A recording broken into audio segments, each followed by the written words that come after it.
ಓಂ ಶ್ರೀ ಗಣೇಶಾಯ ನಮಃ. ಓಂ ಶ್ರೀ ಗುರುಭ್ಯೋ ನಮಃ. ಓಂ ಶ್ರೀ ಸರಸ್ವತೈ ನಮಃ.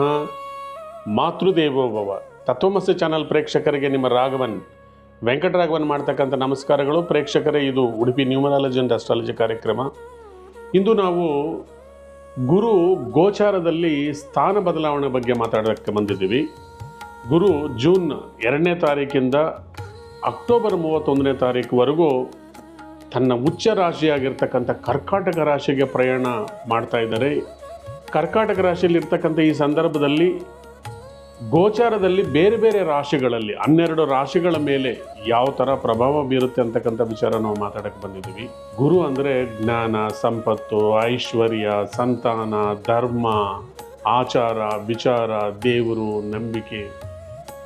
ಇದು ಶುಭ ಗ್ರಹ, ವಿದ್ಯಾಕಾರಕರು ಇವರು. ಚೈತನ್ಯ ಕಾರಕ ಗ್ರಹ, ಜೀವಕಾರಕ ಗ್ರಹ ಅಂತ ನಾನಾ ರೀತಿಯಲ್ಲಿ ಜ್ಯೋತಿಷ್ಯ ಶಾಸ್ತ್ರದಲ್ಲಿ ಕರೀತಾ ಇರ್ತೀವಿ. ಗುರುವಿಗೆ ಸ್ವಂತ ಮನೆಗಳಂದರೆ ಮೀನ ಮತ್ತು ಧನುಸು ರಾಶಿ.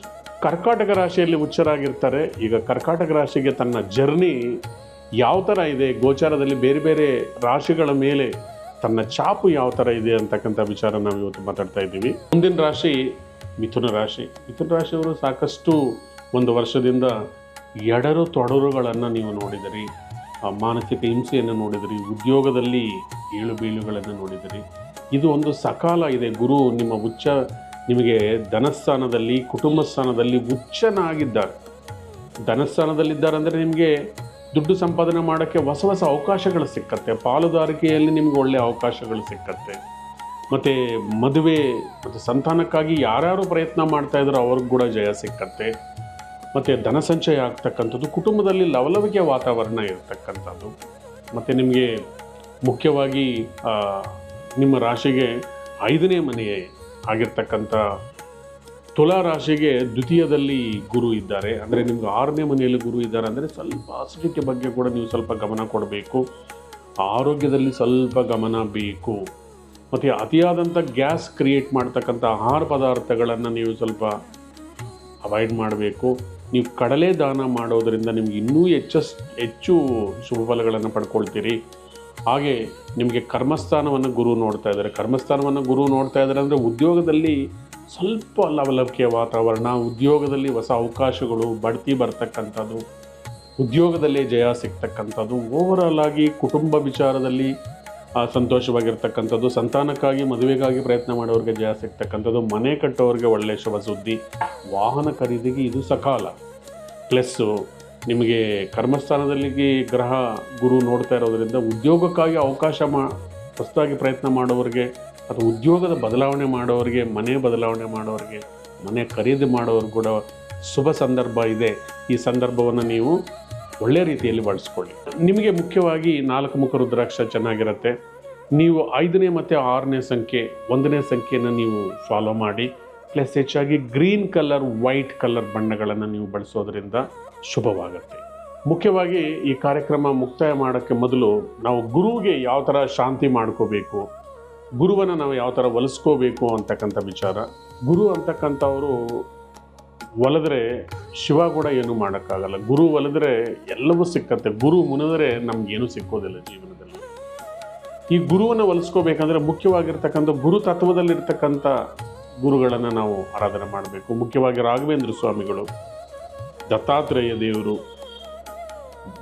ದಕ್ಷಿಣಾಮೂರ್ತಿ, ಹೀಗೆ ನಾನಾ ರೀತಿಯಲ್ಲಿ ನೀವು ಈ ಗುರುಗಳನ್ನು ಆರಾಧನೆ ಮಾಡೋದರಿಂದ ಒಮ್ಮೆಯಾದ್ರೂ ಗಾನಗಾಪುರಕ್ಕೆ ಹೋಗಿ ದತ್ತಾತ್ರೇಯ ಸ್ವಾಮಿ ದರ್ಶನ ಮಾಡಿಕೊಳ್ಳೋದು, ಮಂತ್ರಾಲಯದಲ್ಲಿ ರಾಘವೇಂದ್ರ ಸ್ವಾಮಿಗಳ ದರ್ಶನ, ದಕ್ಷಿಣಾಮೂರ್ತಿ ದರ್ಶನ, ಸಾಯಿಬಾಬಾ ದೇವರನ್ನು ಕೂಡ ಗುರುವಾರ ಶಿರಡಿಗೆ ಹೋಗಿ ದರ್ಶನ ಮಾಡಿಕೊಳ್ಳೋದ್ರಿಂದ ಒಮ್ಮೆಯಾದ್ರೂ ನಿಮಗೆ ಗುರು ಅನುಗ್ರಹ ದೊರೆಯುತ್ತೆ. ಗುರು ಎಲ್ಲ ಶುಭ ಕಾರ್ಯಗಳಿಗೂ ಕೂಡ ಕಾರಕ. ಸಂತಾನ, ಮದುವೆ, ಉದ್ಯೋಗ, ವ್ಯಾಪಾರ, ವ್ಯವಹಾರಗಳಲ್ಲಿ ಜಯ ಕೊಡ್ತಕ್ಕಂಥವನು ಗುರುನೇ. ಈ ಗುರುವನ್ನು ಒಲಿಸ್ಕೋಬೇಕಂದ್ರೆ ಗುರುವಾರ ಕಡಲೆ ದಾನ ಮಾಡೋದರಿಂದ, ಮತ್ತು ಶನಿವಾರ ಕಡಲೆಯನ್ನು, ಶುಕ್ರವಾರ ನೆನೆಸಿಟ್ಬಿಟ್ಟು ಶನಿವಾರ ಕಡಲೆ ತಿನ್ನೋದ್ರಿಂದ ಕೂಡ ಗುರು ಶಾಂತಿ ಆಗುತ್ತೆ.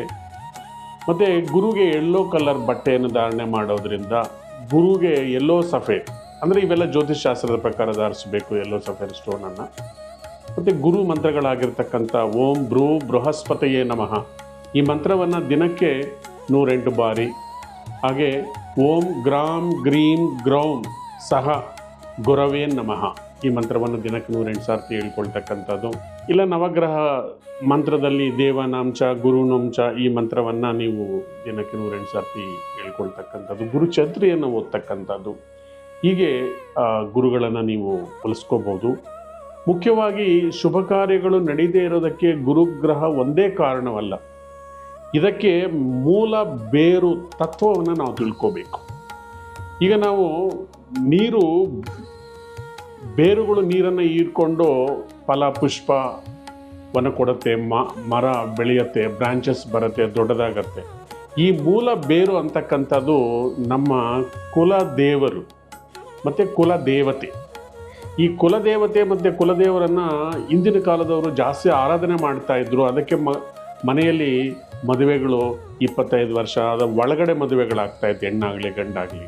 ಈಗ 30 ವರ್ಷ ಆಗಿದ್ರೂ ಕೂಡ ಮದುವೆ ಆಗ್ತಾ ಇಲ್ಲ ಅಂದರೆ ನಾವು ಮೂಲ ತತ್ವಗಳನ್ನು ನಾವು ಬಿಡ್ತಾ ಇದ್ದೀವಿ. ನಾವು ಕುಲದೇವರನ್ನ ಆರಾಧನೆ ಮಾಡ್ತಾ ಇಲ್ಲ, ಕುಲದೇವಿಯನ್ನು ನಾವು ಆರಾಧನೆ ಮಾಡ್ತಾ ಇಲ್ಲ. ಪ್ರತಿ ಗ್ರಾಮದಲ್ಲೂ ಕೂಡ ಗ್ರಾಮ ದೇವತೆಯರು ಅಂತಿರ್ತಾರೆ, ಗ್ರಾಮ ದೇವತೆಯ ಸೇವೆಯನ್ನು ಮಾಡಬೇಕು. ಜೊತೆಗೆ ಇತರೆ ರೂಪದಲ್ಲಿ ಕಲ್ಲುಗಳ ರೂಪದಲ್ಲಿ ಚಕ್ರವನ್ನು ಪ್ರತಿಷ್ಠಾಪನೆ ಮಾಡಿ ಊರಲ್ಲಿ ಬೇರೆ ಬೇರೆ ಮೂಲಗಳಲ್ಲಿ ಪ್ರತಿಷ್ಠಾಪನೆ ಮಾಡಿರ್ತಾರೆ. ಇವತ್ತು ಅವನ್ನು ನಾವು ಬರೀ ಕಲ್ಲು ಅಂತ ತಿಳ್ಕೊಂಡಿದ್ದೀವಿ. ಮೊದಲೆಲ್ಲ ಕೂಡ ಅದಕ್ಕೆ ನೀರಾಕಿ ಅರಿಶಿನ ಕುಂಕುಮ ಇಟ್ಟು ಕಡ್ಡಿ ಕರ್ಪೂರ ಇಚ್ಚಿ ಬೇಡ್ಕೊಳ್ಳೋರು. ಮಕ್ಕಳಿಗೆ ಅನಾರೋಗ್ಯ ಬಂದರೆ ಅಲ್ಲೋಗಿ ಮೊಸರನ್ನು ಅರ್ಪಣೆ ಮಾಡಿ ತಾಯಿಗೆ ಶಾಂತಿ ಮಾಡಿ ನೀರನ್ನು ಹಾಕಿ ಅಭಿಷೇಕ ಮಾಡಿ ತಾಯಿಯನ್ನು ಸಂತೋಷಗೊಳಿಸಿ ಚಿಕ್ಕ ಮಕ್ಕಳಿಗೆ ಬಂದಿರತಕ್ಕಂಥ ಕಾಯಿಲೆಗಳು ಕೂಡ ವಾಸಿ ಮಾಡ್ಕೊಳ್ತಾ ಇದ್ರು. ಈ ತತ್ವವನ್ನು ನಾವು ಅರ್ಥಕೊಂಡು ನಾವು ಮುಖ್ಯವಾಗಿ ಕುಲದೇವರನ್ನು ಆರಾಧನೆ ಮಾಡೋದು, ಕುಲದೇವತೆ ತತ್ವವನ್ನು ಮೂಲವನ್ನು ತಿಳ್ಕೊಂಡು ವರ್ಷಕ್ಕೆ ಒಮ್ಮೆಯಾದರೂ ಹೋಗಿ ಅಲ್ಲಿ ದೇವರ ಸೇವೆ ಮಾಡ್ತಕ್ಕಂಥದ್ದು, ಪೂಜೆ ಪುನಸ್ಕಾರಗಳನ್ನು ಮಾಡಿಕೊಂಡು ಕುಟುಂಬ ಸಮೇತರಾಗಿ ಕುಲದೇವರನ್ನ ಆರಾಧನೆ ಮಾಡೋದರಿಂದ, ದಕ್ಷಿಣಾಮೂರ್ತಿಯನ್ನು ಆರಾಧನೆ ಮಾಡೋದರಿಂದ, ಹಾಗೆ ರಾಘವೇಂದ್ರ ಇತ್ಯಾದಿ ಗುರುಗಳನ್ನು ಆರಾಧನೆ ಮಾಡೋದರಿಂದ ಕೂಡ ಗುರುಬಲ ಇಲ್ಲದೇ ಇದ್ದರೂ ಕೂಡ ಗುರುಬಲ ಅನ್ನೋದು ಸಿಗತ್ತೆ.